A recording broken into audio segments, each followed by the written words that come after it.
Goeiemôre almal, goeiemôre, groete vanoggend in Jesus naam.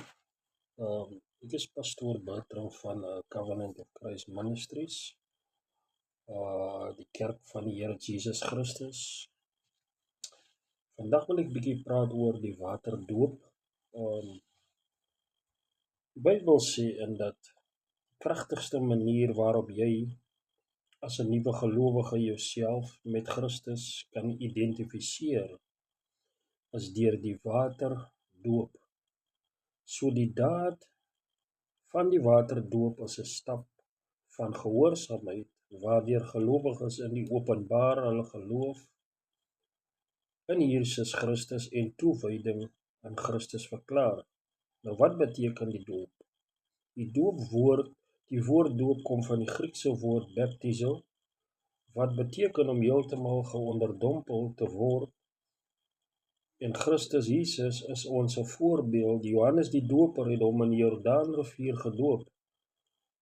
Romeine 6 vers 1 tot 6 sê, deur onderdompeling identifiseer die nuwe gelowige, die bekeerling, hom of haarself met die dood en die opstanding van die Here Jesus Christus.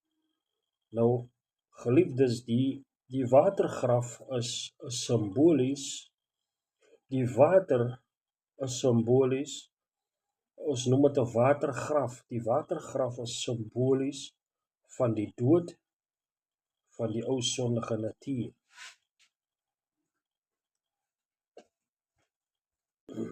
Van die dood van die ou sondige natuur en 'n opstanding in 'n nuwe lewe en wandel met Christus Jesus.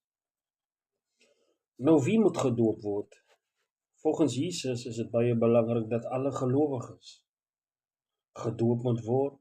Dit praat nog van bekeer, dat die diebares wat vir hom bekeer, wegdryf van sonde en dan gedoop word agterna. So volgens Jesus is dit baie belangrik dat alle gelowiges gedoop moet word.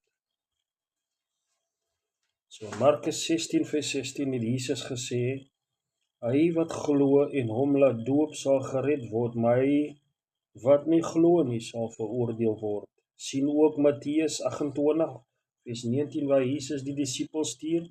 Dit sê redding moet die doop vooraf gaan. Daar is baie Christene wat sê dat hulle gelowig geword het en nog nie gedoop is nie. En dit is belangrik, ons sien in Petrus se eerste prediking, bekeer en laat elkeen gedoop word in die naam van